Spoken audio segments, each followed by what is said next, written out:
You're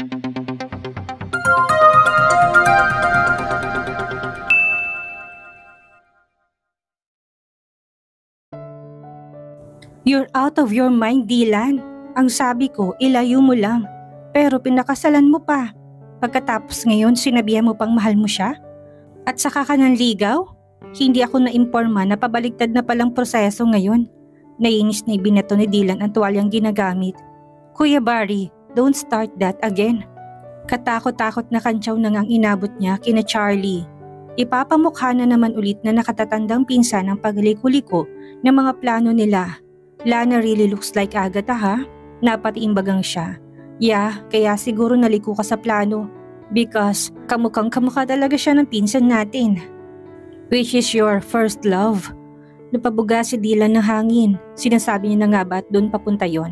Kung desidido ka na talagang akitin si Lana hanggang sa mahulog siya sa'yo. Better love her back as she is. At hindi lang pamalit dahil sa bawal mong pag-ibig. Sarkastikong natawa si Dylan sa sinabi nito. Kuya Barry, I really like Alana and she can really turn me on anytime. Alam kong dito na naman ito mapupunta, pero matagal nang tapos ang kung anumang naging damdamin ko noon para kay Agatha.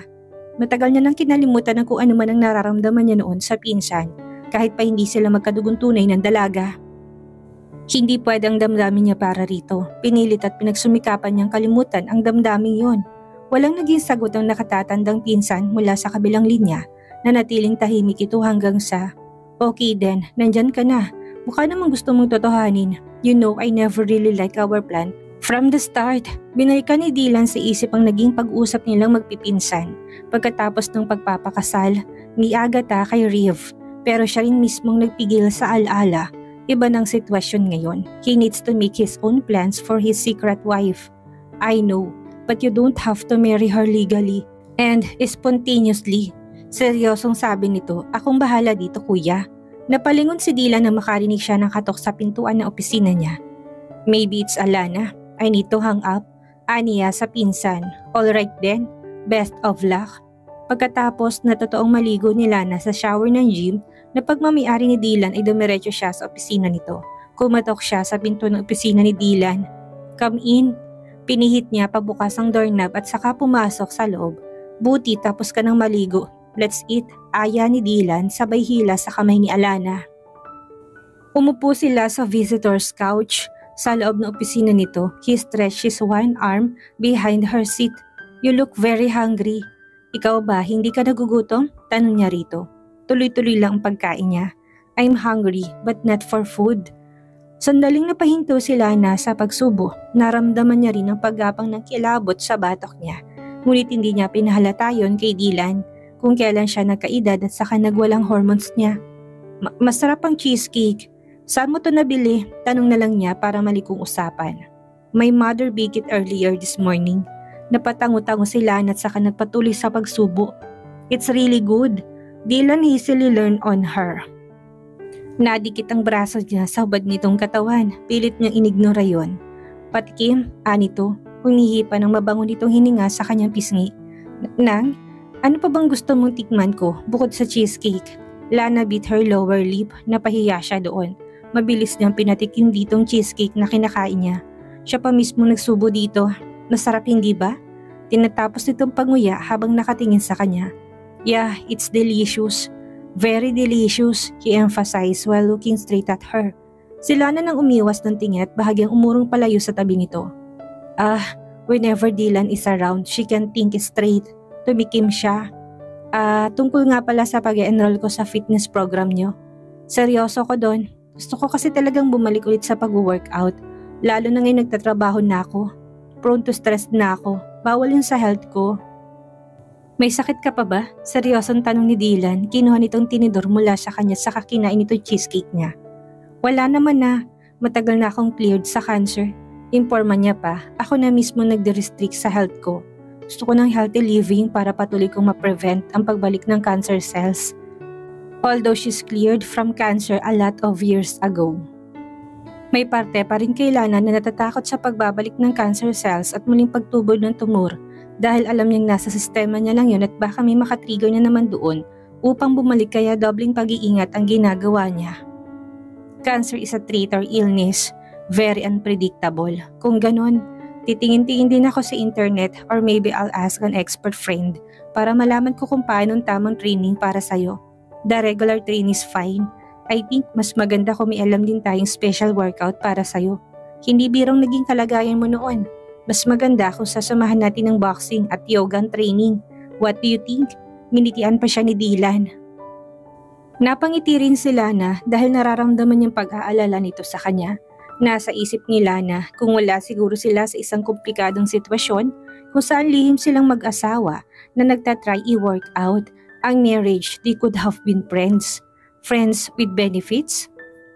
Mukhang malabo din silang maging magkaibigan lang kung parati siyang parang inaakit ni Dylan at siya naman ibigay ng bigay.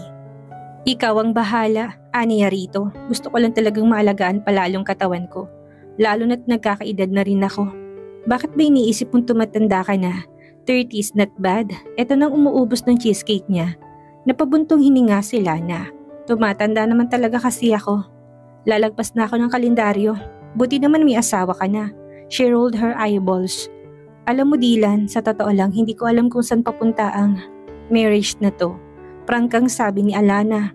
Sa tuwing nagkikita tayo, palagi na lang may nangyayari. Parang nakakagilty na may tinatago ako sa pamilya ko. Baka nga mabuko pa ako ni Prince kapag hindi ako nag-ingat. Makulit pa naman ang lalaking yun.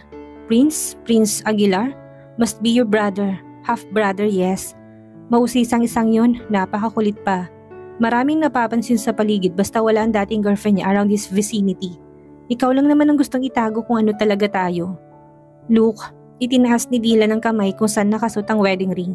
I never took this off. Kumunot ang noo ni Alana.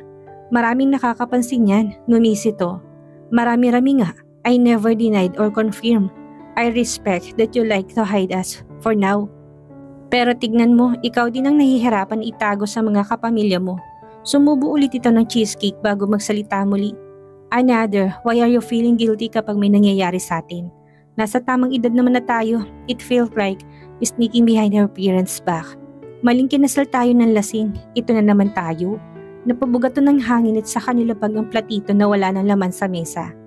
Gusto mo ba talagang makipaghiwalay? Diretsang tanong ni Dylan. Tinignan ni Alana to. Oo, mabilis naman nasagot niya. Napansin niyang paglungkot ng mga mata nito. You don't really want to give this marriage a chance? Don't you want to give me a chance? She sighed. Hindi sa ganon. I don't know. Para kasi sa akin mali lang talaga. It's weird. Napakamot to na sentido. I creep you out. It's not every day that you get drunk, get married with a stranger. Then you'll learn that the stranger loves you. Sarkastikong sabi ni Alana dito. But you always make love with a stranger. She sarcastically said also. Nainis ninampas nito sa braso. I hate you. Hinuli ni Dylan ang kamay na pinanghampas niya rito. Pagkaway malakas siyang hinila nito palapit dito. He purposely lied on the couch. Kaya naman napasubsob siya sa katawan nito. Dylan! Tiningala niya ito at malaki ang mga mata niya na sakupin itong labi niya. Sinubukan niyang lumayo. Ngunit agad na malakas na pumulupot ang mga barasa nito sa kanyang bewang. His kisses were strong also. Parang naiinis ito na hindi ni Alana maintindihan sa gawin ng paghalik nito. Pero maya-may lumambing ang halik nito, politely asking her to kiss back. At yun ngang ginawa ni Lana kasabay ng pagpikit ng mga mata. Naramdaman niyang pagluwag ng yakap nito at ang paghawak ng isa nitong kamay sa bewang niya. Ang isang kamay naman ay marahang hinaplos-haplos ang buhok niya. Kinabig pa nitong ulo niya palapit dito, kaya mas dumi ng mga halik nito. Don't say you hate me if you'll kiss me back, Alana. He whispered. Don't say you hate me. I hate hearing it from you. Napalunok si Lana lalo nang makitang napakaseryoso na mukha nito habang nakatunghay ito sa kanya. I don't hate you as in hate you, Dylan. I just hate you how you make my body surrender to yours. Umangat ang gilid ng labi nito. You like me, he confidently said. I like the make love. Prangkang sabi ni Lana. What's the point of hiding and denying that she can feel the heat whenever Dylan is around? Ouch! Anito pero pilyong nakangiti, but it's okay to like it. Make love is healthy, but you'll just do it with no one else but me. Seryosong sabi ni Dylan, inirapan lang ni Lana to. Para namang magagawa ko to kasama ng iba. Even if I don't like the sudden marriage, asawa pa rin kita. I have no plans of committing adultery. Isa pa para namang hindi niya rin kayang gawin yun kung hindi si Dylan ang kasama niya. Eto lang ang nakakapagparamdam sa kanya ng ganoon kahit pa nakatingin lang ito sa kanya. Pero kung hindi mo ba ako asawa, gagawin mo yun kasama ang iba? Tanong ni Dylan. Hindi nila na to sinagot at nakipaglabanan ng tingin dito. Alana, if I'm single, why not? Pangaasar niya dito, tumalim ang tingin ni Dylan. Gusto ko ako lang, mapanganib na sabi nito. Ako lang Alana, ako lang ang gagawa sa'yo nun. Kumabog ng malakas ang dibdib ni Alana. Hindi niya alam kung bakit, natakot siguro siya at kinabahan sa tono ng boses ni Dylan. Bumangon siya at umayos na ulit ng pagkakaupo. Ikaw lang naman Dylan, wala namang iba. Ayoko sa iba. Nawala ng kaseryosohan nito at napalitan ng matagumpay na mga ngiti. Dylan straightened himself, closed the distance between them and gave her a quick kiss on the lips. Good, mabuti ng malinaw. Then he kissed her again. Lana fell into the trance. Once more, kaya't ang mga kamay niya'y malayang humaplo sa leg nito. Napahinto lang siya nang bahagyang sumabit ang isang daliri niya sa suot nitong dog tag. Napalayo siya dito tinignan yon. Hindi pala dog tag yon kundi isang silver necklace talaga. What's this? Tukoy niya sa nakasabit na A sa kwintas nito. Well, hindi halatang letter A yon dahil marami pang kung ano-anong nakapaligid sa letra. Pero sa pagtitig niya doon ay siguradong sila na letter A nga yun. Tinignan din niya ni Dylan pagkuway kinuha nitong kamay niya na nakahawak doon at nilapat sa dibdib nito. Just a gift from an important person. Bakit letter A? Usisa niya pa, kumunot ang noon nito. It's letter D. Nito, tinitigan niyang mabuti yun at nakita niya nga rin ang pagporma ng letter D. Don't mind my necklace, okay? Akmang hapitin siya nitong muli pero may kumatok ng malakas sa pintuan. Sir Dylan, may mga naghahanap po sa inyo sa labas, sabi ng isang tinig ng babae mula sa labas ng pinto. I'll be outside shortly, kasual na sabi ni Dylan. Pagkatapos ay bumaling pabalik sa kanya. Stay here, I'll be back. Nakaubos na sila na ng 2 slice pa ng cheesecake pero hindi pa rin bumabalik si Dylan. Kaya naman nagpaikot-ikot muna siya sa loob ng opisina nito. Nakita niya na maraming frame pictures sa ibabaw ng lamesa nito. May group picture ito kasamang 6 na nagwagwapuhang lalaki at si Agatha ang nasa gitna ng mga to. Cousins, naisip niya, mukhang napaka-close na mga to. Gustong mainggit ni Lana. Hindi naman kasi siya ganun kalapit sa mga pinsan niya sa father side na nakatira naman lahat sa Spain. Si Prince lang ang close sa mga yon. Sa mother side naman niya ay wala siyang mga pinsan. Dahil nga ang tanging magkapatid lang ay ang totoo niyang ina at ang kanilala niyang ina. Pagkatapos siyang ibigay ni Mama Daisy sa totoo niyang ama nung kasagsagan ng sakit niya ay wala na siyang naging balita sa mga kinilalang magulang. Ang alam niya nag-migrate na daw mga to sa Australia. Naiwan siyang ganun-ganun lang na mga to. Napabuntong hininga si Lana. Siguro ayos na rin ang mga nangyari dahil sa nakalipas na 12 taon ay naramdaman ni Lana na magkaroon ng isang buong pamilya.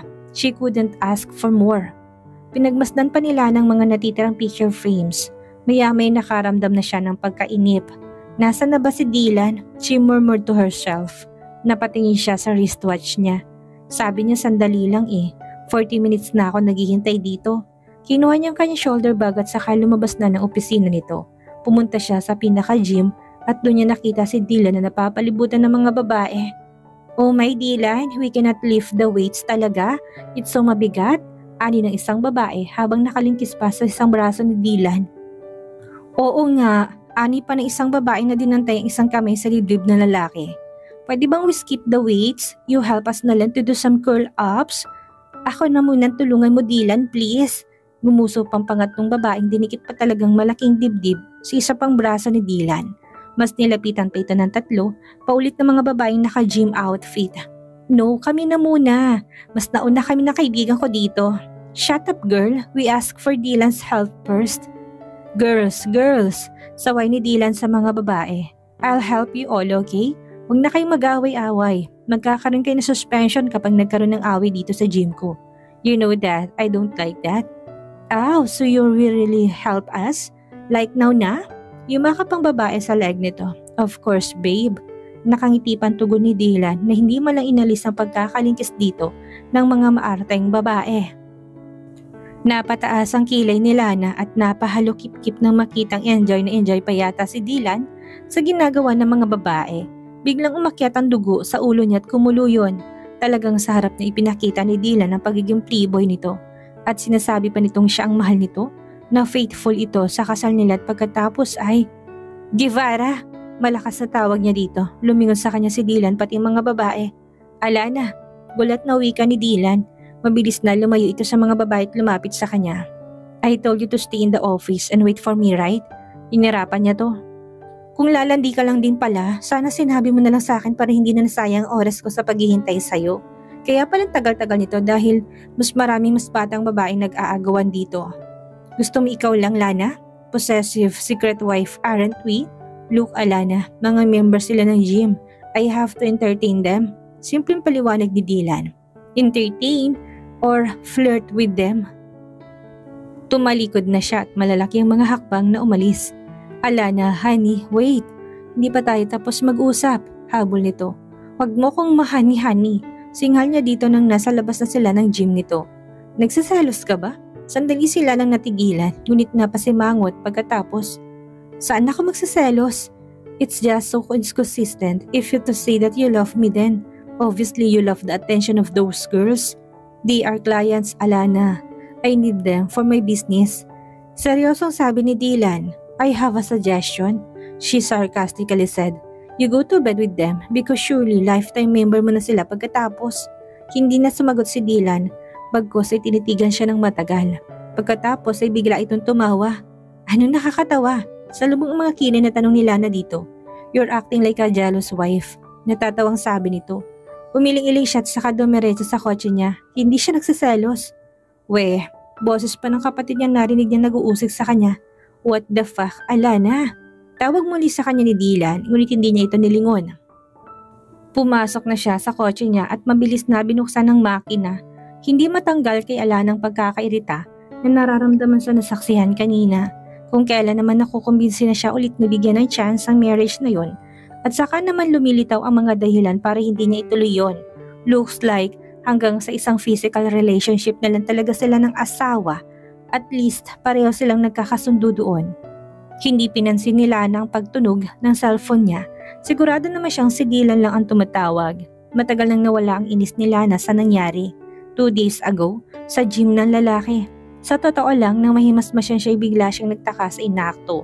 Nahiya pa siya sa sarili niya dahil sa naging reaction niya at sa mga sinasabi niya dito. Pero sa tuwing naalala niya pa rin kung paanong parang linta kong makakapit kay Dylan ang mga babaeng yun at kung anong itsura ng lalaki na halatang natutuwa sa atensyon, ay bumabalik ang pagkainis niya. Naiinis siya dahil naiinis siya sa sarili niya na hindi niya maintindihan. She frustratingly groaned, occupied na ni Dylan ang isip niya. Hindi dapat mangyari yun. Monica, tawag niya sa sekretarya. Yes, Ma'am Lana, tanong nito pagkapasok ng opisina niya. May alam ka bang lawyer na magaling humawak ng mga annulment cases? Kailangan niya nang makakita ng abogado na pwede niyang makausap kaagad tungkol sa pagpapawalang bisa ng kasal nila ni Dylan. Kailangang mabuong isip niya na makipaghiwalay sa lalaki bago pa silang muling magkita na naman. Dahil sigurado sila na kapag nagkita na naman sila ni Dylan, may mangyayari na naman at pipilitin na naman siya nitong bigyan ng chance ang kasal na yun. Hindi siya nakakapag-isip ng tama sa tuwing nandyan lang si Dylan sa paligid niya. I can search over the internet, ma'am. Sino pong mag-aanal ng kasal? Tanong pa nito. Wala naman. I just need to know one lang. Tumango ang sekretarya. Okay ma'am, ipapaalam ko po sa inyo kagad kapag may nahanap na po ako. Ginitian niya to. Thank you, Monica. Pagkalabas ng sekretaryang napatingin siya sa cellphone niya nang tumunog muli yon. This time she pick it up dahil ang ama niyang tumatawag. Dad? Lana, darling, can I ask a favor? Bungad kagad ng ama sa kanya. Yes, Dad. Ano po yun? Aren't you busy? Hindi po, Dad. Natapos ko na kasi iba kong trabaho dito sa Big Hopes. Great. Makikisuyo sana ako na pumunta ka sa bayan at kunin ng isang importanteng document na kailangan ng pirma ni Prince. Mukhang nakalimutan ng kapatid mo na kailangan ng pirma niya doon. Hindi ko naman mautusan ng sekretary niya dahil maraming ginagawa sa opisina. Nagagalit ang lolo mo nang malaman niyang hindi naasikasang papers. Please bring the papers to Prince, darling. Nasa rehearsals po sa SGA si Prince, hindi ba? Sabi ni Lana at saka inayo sa mga gamit niya. Ang Safe by the Grace Academy or SGA was their high school alma mater. Naroon ang drama club kung saan dati silang kabilang ng kapatid. Uuwi na po ako sa bahay to get the document, then diretso na ako ng academy. Oh, thank you so much, darling. Pasensya na kung naabala kita. It's okay, Dad. Wala na rin na po kasi akong ginagawa. Pagkatapos makipag-usap sa may kinuha ni Lana ng mga gamit at saka nagbilin kay Monica. She's on her way to their house when Prince called her. Lana, Dad told me about the document. Anito. Sabi ko na nga ba may nakalimutan ako. Masyado ka kasing excited lagi sa rehearsals. Tukso niya dito. Nandun din kasi si Trisha. Sige na, pauwi na ako para kunin yung document. Wish mo lang na hindi ako makita ni Lolo dahil sa akin mapupuntang sermon nun para sa'yo. Hindi yan. Siguradang sa ganitong oras nasa kampanya na si Lolo. By the way, thanks Lana.